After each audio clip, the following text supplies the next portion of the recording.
Welcome to Insight Marketing Success, the podcast where marketing knowledge meets real-world experience, from vision to execution.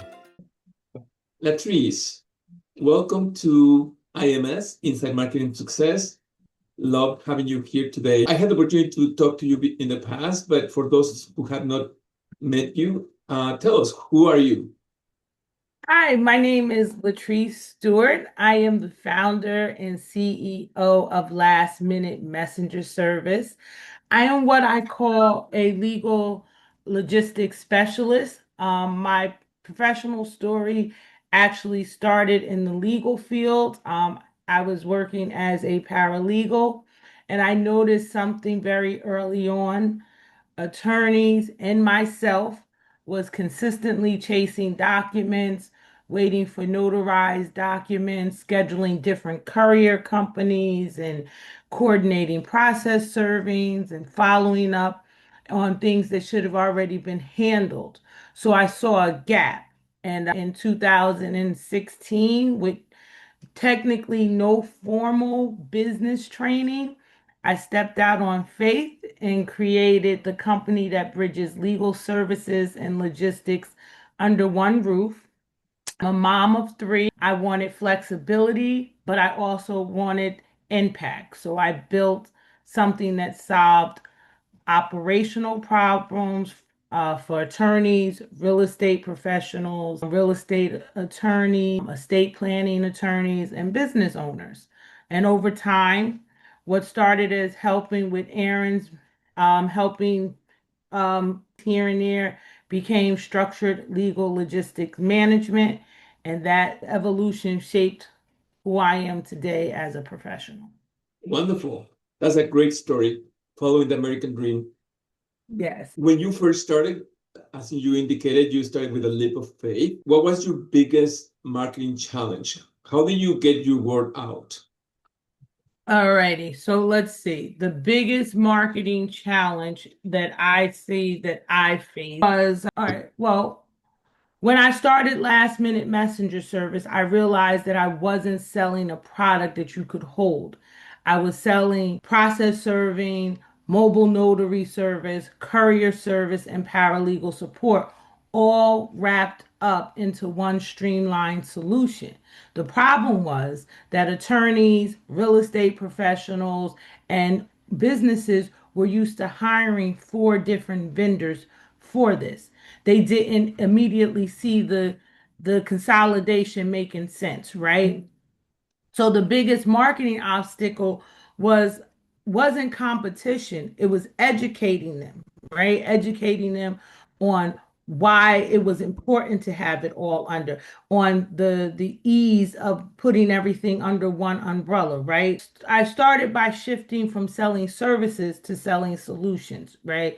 Instead of saying we offer process serving and courier service, I started saying if one document is missing or late, your closing doesn't happen. We make sure that never happens, right? I leaned heavy into relationship marketing, networking events, one-on-ones, chamber meetings, referral groups, and I positioned myself as a strategic partner, not just a vendor. I created consistent content that explained what legal logistics actually means and how it reduces stress, saves time, and protects transactions. Then COVID hit. And the market shifted again. Law firms went remote, closings changed, urgencies increased, and I adapted by highlighting the mobile services, the flexibility and reliability I made by reliability. I made my messaging about stability in uncertain times, right? The real breakthrough, though, came through when I embraced clarity and branding. I went to, as you may be able to see in the top, if I move my head, where legal resources meet logistic management, right? So that's my tagline. It shifted the conversation from last minute emergency services to structured, reliable legal operation support. Nice. Very nice job. That's awesome. So let's talk about the learning experiences. You know, you sound very articulate. you sound very bright, but we all make some mistakes and assumptions that sometimes don't work out. Let's talk about any of those learning experiences where you expected something to happen in sales marketing and it didn't happen. But what learning did you get from that? So, of course, I think that my first mistake was I thought just by, starting a business, sending out some postcards and, contacting a couple of attorney friends that I knew and that I would like have opening day, all of a sudden, attract all of this business, right? I didn't realize, honestly, on day one, by day two, I expected the phones to be ringing off the hook, right? Just because of the type of service that I had, I thought. And when it didn't, I had to, revamp myself, and start to think about actually marketing strategically, right? I learned that, it's not just about shouting louder. It's about positioning smarter and educating and consistency, right? So no, not in the beginning. People didn't even know we existed. So I had to be consistent. I had to be intentional about marketing. And it took time, right? That was another lesson that I learned because, I feel like today we're in a microwave society, right? We want it now, quick, hurry.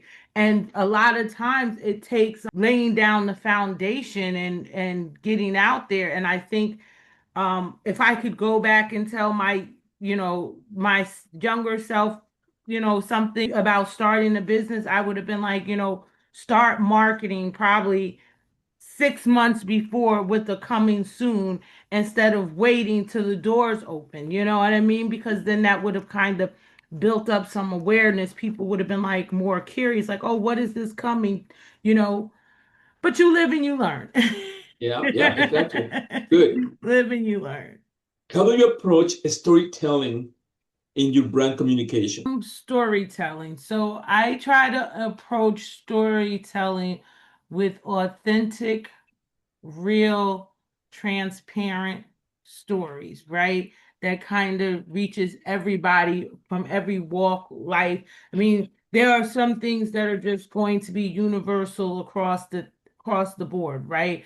Meeting a deadline, something popping up at the last minute and it's like, oh snap, I got to get this done, right? Those are something that everybody has experienced, whether it was in your personal life or your business life, right?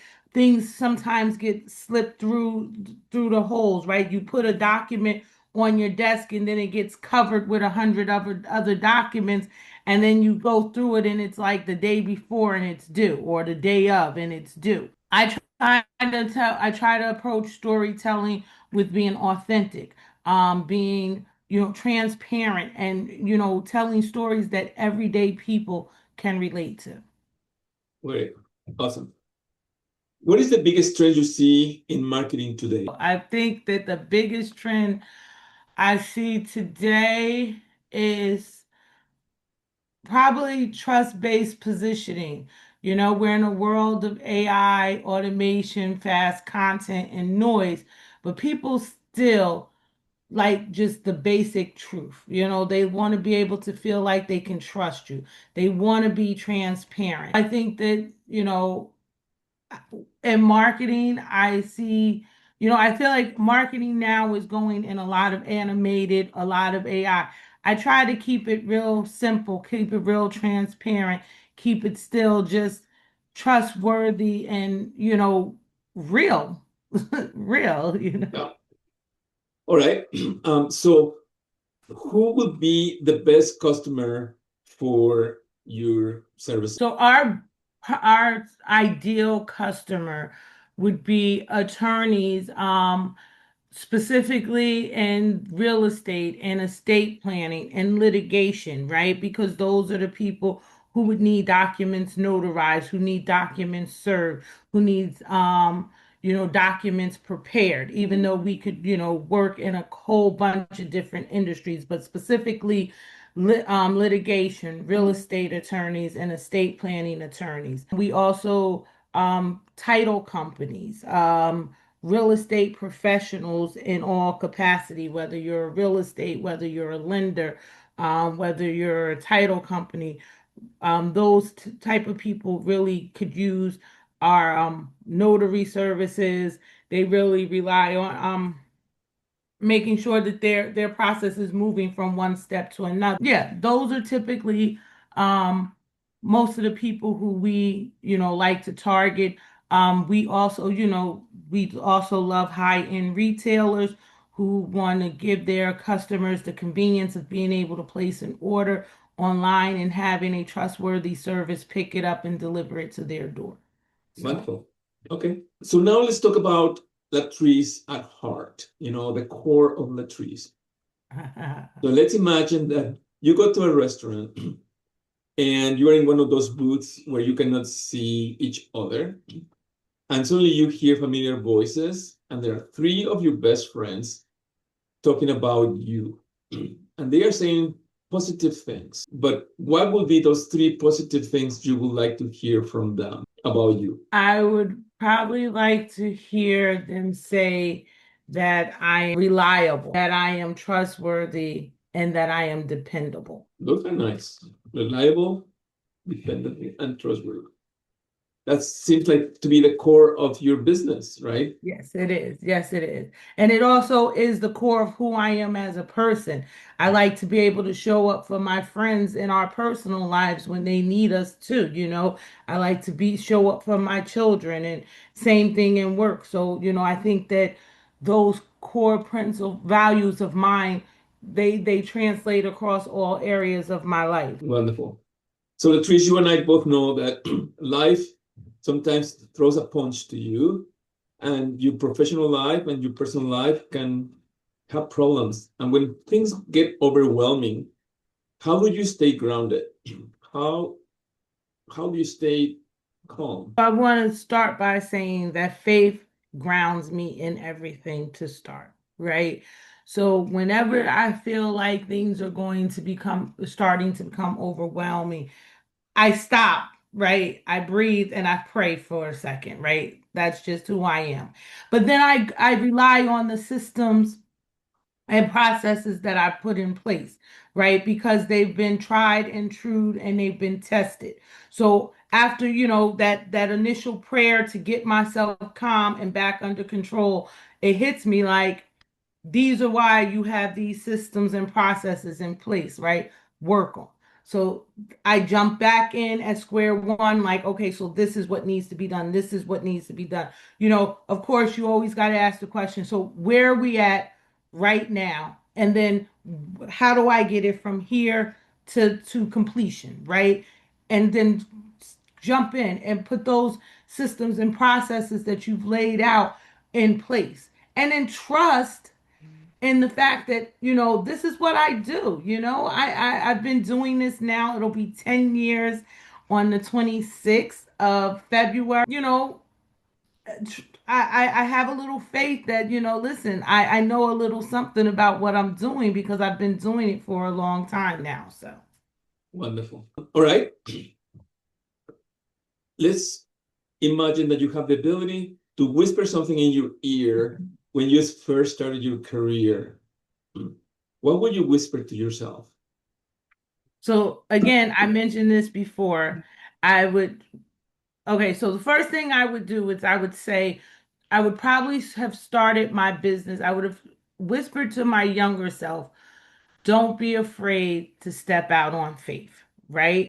I graduated college. I came home. I started working in the legal profession as a paralegal, and for a long time, I felt like there was something more I wanted to do. Right? I didn't like the restrictive 9 to 5, constantly just being in the office, the routine of it. Right?